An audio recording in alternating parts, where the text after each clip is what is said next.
Welcome everybody to the series Prepare to Take Flight. This is our first day of the series and I love this idea of flight. I seem to be obsessed with it. I'm really going back to my childhood on some of this and reminiscent of my dad and his little plane, and I can still feel the headset, and I can hear the Command GN 5426 Papa ready for takeoff.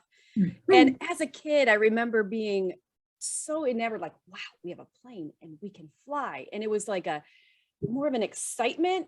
And then as an adult, I have this admiration for my dad, who was like, hey, I think I'd like to learn how to fly. Okay, who does that? But how cool that, he decided to set out, get his pilot's license. And while most people were taking road trips, we were flying to Ohio, but definitely shortened the trip and made it exciting. But I'm drawing on that piece metaphorically because I loved flying as a kid, and even as an adult, I'm so drawn in by this word flight. I've been describing it as surrender, empowerment, and freedom, like all in one word. And who doesn't want that? And today we are talking about flight plans. So just as I said, my dad was a pilot, and we've got 6 or 7 sessions lined up here of all the things you need to do as a pilot to take flight, only we're going to put it in the emotional world. And today I have with me life coach Kate Semmens. She is my colleague with Turning Leaf Health and Wellness. I love her, and I absolutely love her perspective on how she sees and visions for success. She inspires me. She takes the pressure off. Like, who can just take the pressure off of healthy risk? Kate can. Kate can make it sound like a good idea. And I love her willingness to go big or go home. And I am excited to have her on today to share a little bit with us on how that flight plan works in her life and how she visions for success, rather than what can be our hang up is that fear of failure holding us back. So Kate, take a minute.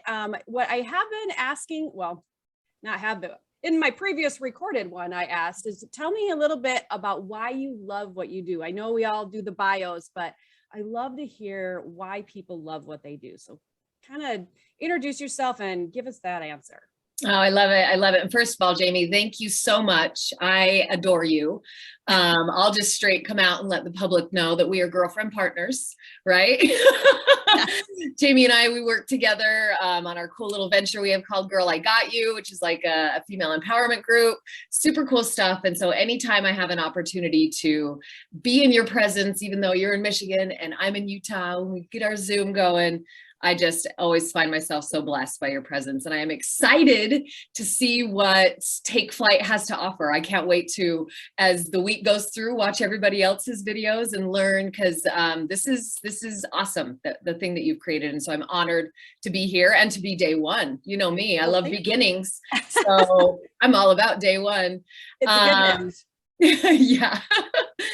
But what I love the most about what I do, man, there are so many things. So that this is a tricky question just to like pick one right off my head.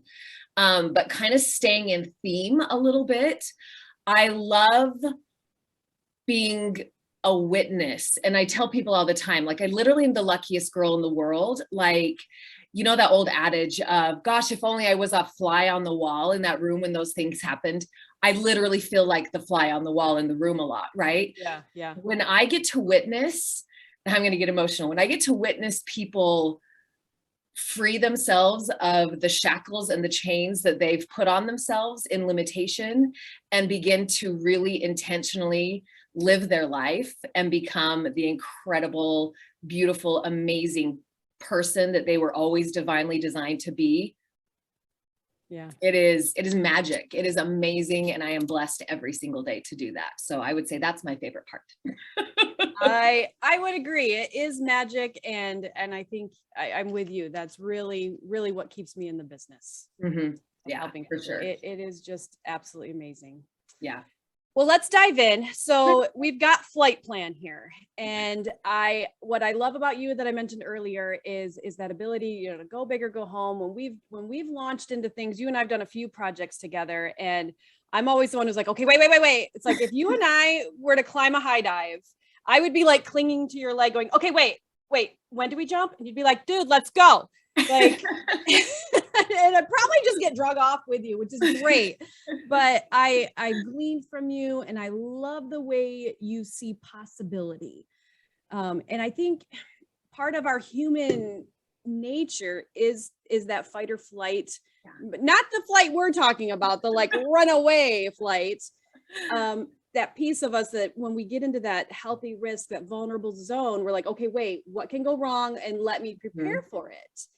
And I know that as I watch my dad with his weird airplane books plan his flight plan, if he was like planning to crash or preparing for the crash, like every time, I just wonder how often would he have even gone? Right? He probably had been planning forever. So as we dive into this subject, let's start with what do you feel like holds us back when we're creating that flight plan? What gets up in our head and what keeps us from visioning success? Yeah, I right off the top, you've kind of already said a little bit, but I think the number one thing that gets in our way, in my experience, is just that fear of failure, right? Like that fear of the what ifs and the unknowns of it all that keep us playing small, right? I loved in your intro when you even just introduced what take flight is, right? Like it makes my heart sing to hear of individuals like your dad who are like, you know what?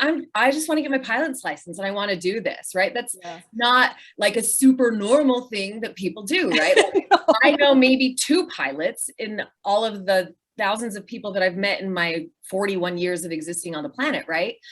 So that ability that we have, that we've always had, it's so naturally inherent in us to dream and to try to reach for something that we want to experience, we want to have as a part of our life. But the piece that takes us from taking the steps to actually making the plan and putting the motions into play, first of all, is fear of failure. And then I think the second one is our fear of being inadequate and just like not having the confidence in the moment to get to where we're going, right? You and I have had this conversation a lot. Like I've got some pretty awesome dreams and some visions that I've had and things that I look for to be able to create in my future. And when I look at that Katie, right? When I look at me in that moment, in this moment, I'm afraid, I'm terrified because who I am today doesn't really have all the little pieces that I need that would get me there. Does that make sense? Yeah. But that girl that I'm seeing in the vision, she has walked through all the pieces that are going to give her all the pieces to put her in confidence to be in that spot that she's showing up in. And so it's the in-between that which is the flight plan, right? Which I love that you've assigned that, like, you're like, Kate, you're doing flight plan. I'm like, awesome. Because it's that in-between, it's the planning, it's the moving forward that we don't always have all of the no. And so we get afraid of it, right? And it's a faith piece. It is. It's just like knowing, okay, I want to get my pilot's license, right? What's step 1? Probably research what needs to happen in order to get to school. How much does it cost? Where would I want to go? Can I do it in my community? Is it going to be okay with my family, right? Like starting to do those research pieces. If your dad were to sit down and say, hey, I want to be a pilot. And then his vision is him like doing a complete across the Atlantic trip with his 2 little girls, you know what I mean? He would be like, I don't have the capacity to do that. Yeah. But you go to your first class, you get in the cockpit with your first instructor, and little by little by little, we make it there. So I think it's not only the fear of failure, but the fear that we won't have the capacity to do it along the way because we don't have the confidence within ourselves. Yes. And I love everything you're saying there because I totally agree. That fear of failure, that confidence, those are the pieces that hold us back. Mm-hmm. And sometimes we don't see them. Sometimes they get lost in excuses of why we can't do it. And then sometimes we just find ourselves just frozen in fear. Yep, absolutely. And I think it's important to, let it out there that we're not talking about getting rid of fear, right? Like that element. By the way, when you figure that out, please let us know and then patent it because you're going to be a kabillionaire if you figure out how to rid people of fear. That's going to have to be like doing a brain, I don't even know the language for this, like surgery to like go in and cauterize that part of our brain. It's not possible. Fear is always in the equation, right? Yes, yes. And that's the thing. I think when I first started even on my life coach journey, and I was so taken by, when Dean would talk about healthy risk, I was like, "Ooh, I want to be a healthy risk taker. That sounds so exciting." And I want to read the book on how to take a healthy risk so that when it comes up, you're not afraid to take a healthy risk. And I'm like, well, then that's certainty. And boom, there goes the risk. And there is a certain feature of growth that comes from challenging those inherent beliefs and thoughts and lies that that are running around up in our brain. Mm-hmm. And one thing I love about you that I've really leaned into, and I've even used it with my clients, is your ability to use adventure. Curiosity is a word that you use often. Excitement, that adventure and excitement. Like, how do you cultivate that adventure and excitement so that while we may not be getting rid of fear, that's where we're going, right? That's what I know. That's how I see you do it. That's how you kind of barrel through some of this stuff. Is, yeah, there might be fear there, but you're on an adventure. Mm-hmm. And so tell us a little bit about that. I love that perspective you have. Yeah. Oh, well, thank you, first of all, for that compliment. And it is something that takes practice, right? Dang it. I know. It's a cultivation. I was going to come away with the answer today and be done.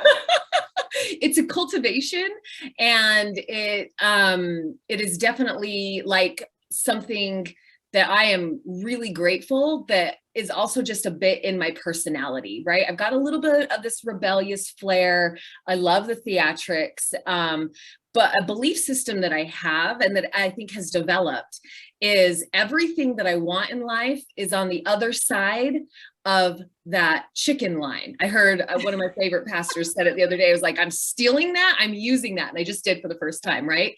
Like, yeah, I love it. Like there's this line in the sand that gets drawn for us because of our own beliefs and limitations on ourselves, right? Mm-hmm. And what we want is just beyond that. Fear is hanging out right there at that chicken line. And so the more, I love that you've already like come in with my language, right? Like the more curious I get and the more like I just lean into the possibility and begin to strip away what my value would be on the other side of it, right? Like just really lean into my already having value, that I'm loved, I'm good enough, and the faith that if it's for me, I got it. Right? I just have to be brave enough to cross that chicken line. I love a quote from the movie We Bought a Zoo, I think is. And Matt Damon talks about 5 seconds of courage. Yep. And I tell myself that all the time, right?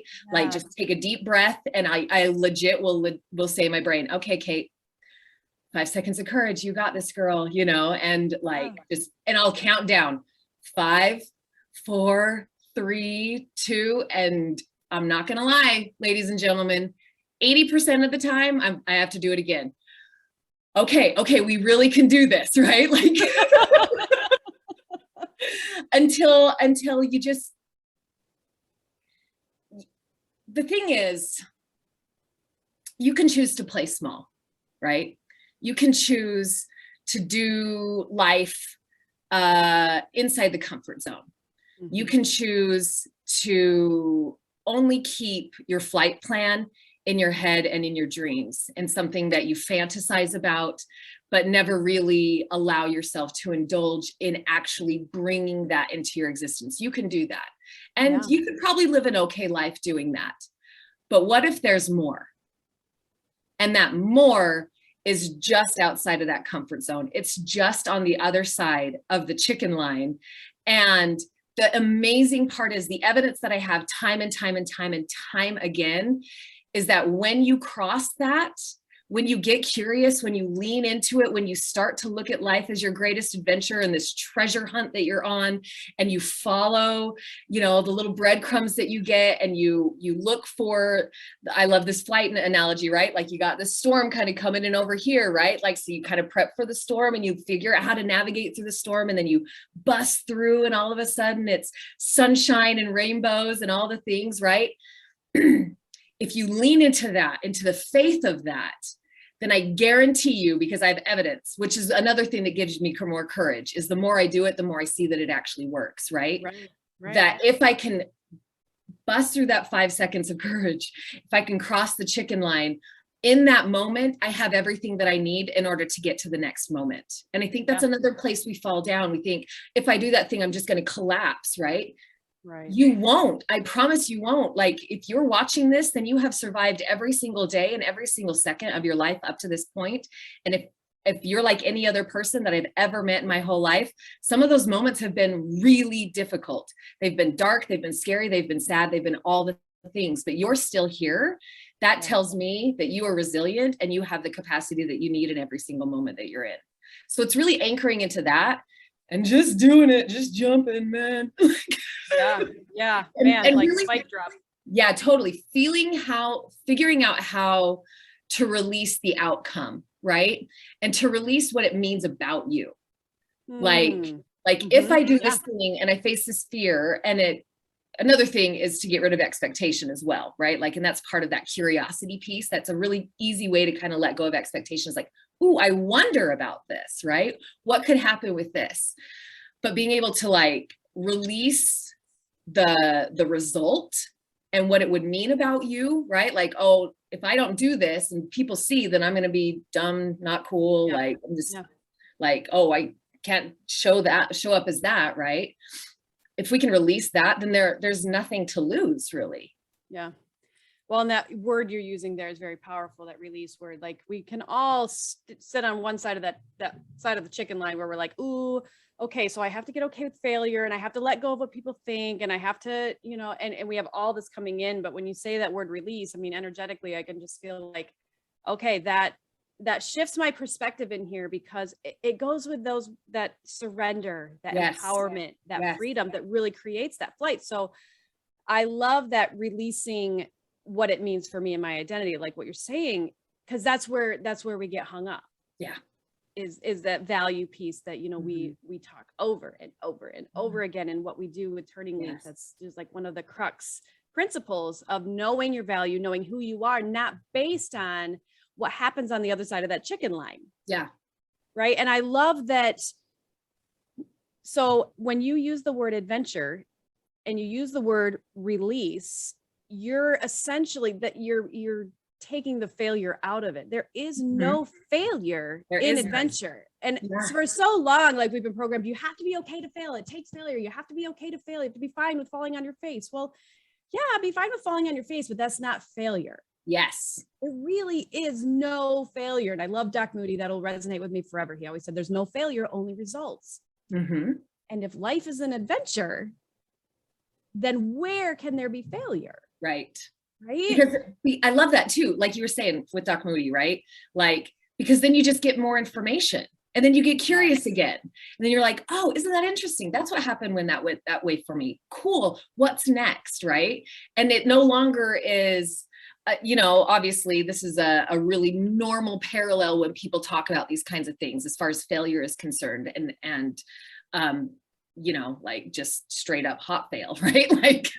Like if Thomas Edison didn't look at the light bulb as an adventure, and like he knew that he just needed to figure it out. There was a way, and every way that didn't work was just the way that it didn't work. It wasn't a failure. It got him one step closer to what it is that was going to be the end result of achieving his dream and his vision, right? It's not fail. It's okay. It's like honing. Ooh, here's some flight stuff for you. Like, it's honing in the degree at which you need to like angle your plane, right?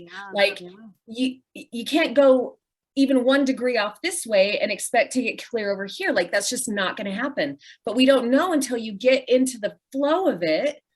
And I'm going to be honest, ladies and gentlemen, sometimes the vision that we have and this big dream that we have is still playing too small. And there's something bigger out there that's like, no, there's more. And so you start moving toward it, and you start just making those little shifts as things don't exactly go according to plan, but it kind of gave you a new opportunity and a new stepping stone. And all of a sudden you're walking into this expression of something that you're like, oh my gosh, this is even better than I had even thought that it could be. But if you would have given up 15 failures ago, you never ever would have got there, ever. Right. Yeah, I totally agree. And it's easy for us to look at the story of Thomas Edison and be like, well, yeah, that makes sense. But as you mentioned earlier, it's a practice. Yes. And as we come to wrapping this up, I want to encourage everybody that even this idea of shifting, like we've talked about shifting to the sense of adventure to come away from failure. You talked about being willing to take the little steps, not knowing the full staircase. You know, I know there's another quote out there by Martin Luther King that's great. Look it up. Yeah. But you know, you take that first step, knowing that the next one arrives and the next one arrives. And I've proved, like you said, that evidence, I've proven that to myself over and over again. But, and as we have this conversation, I'm like, yep. Okay. I'm reminding myself of stuff. Yes, Jamie, this is your thought process, you know, release that. How did you say that? Release the expectation and the outcome, right? Release the outcome. That's what you said. Release the outcome. So much of why we do what we do is outcome based on this is how it needs to go for me to be willing to cross the chicken line, but that's not real. Yeah. You can never have that. So I love that we've pulled out all these shifts that you can make to see opportunity and see success. But I want to wrap it up in a bow in the end and say, and that takes practice. You mentioned in the beginning, you said, well, I do have these perspectives that I have, but I've had to create this for myself. I wasn't like I was born and went, so this is who I am and this is what I do. And it's so natural. And I just don't have any fear of failure. Like you've made it a point to practice crossing the chicken line. You've made it a point to practice taking that one next step. Yes. And so I think even as we let people go today, as you make some of these shifts for yourself, don't, find yourself running to your comfort zone and go, well, I can't have an adventure mentality because look at me, I just ran right back to my comfort zone. Nope, this whole shift is a practice. It's not like you listen to Kate talk and go, okay, got it. Right? like in the beginning. Downloaded, it's happening. Downloaded, done. Right. No, this is exercise. This is getting on the Stairmaster at the gym. And the first few times you think you're going to die. Yep. And so I would encourage everybody to take a few of these pieces that Kate has brought out today and play with them. Yeah. Play with them, fail at them, fail hard. Jamie, one thing that you and I talked about one time in Girl, I Got You that I really have grabbed as one of my mantras.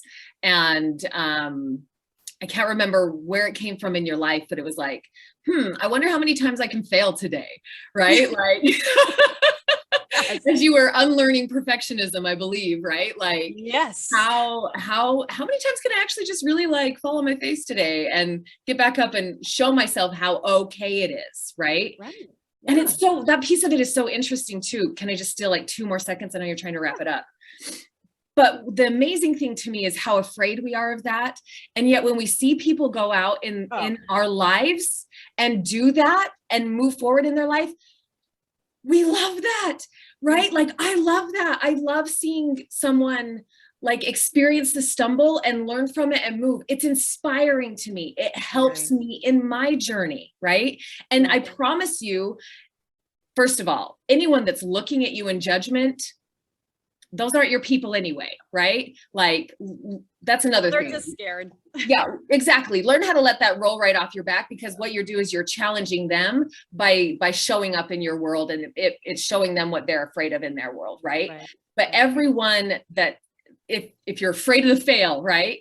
Anyone that would see you do that and see you get up in resiliency and say, okay, that didn't really work, but it showed me this new thing, and continue to move towards your your destination that you're creating with your flight plan, right? You're going to inspire others on your journey. You're going to help other people increase their capacity to be able to go after what their flight plan is, right?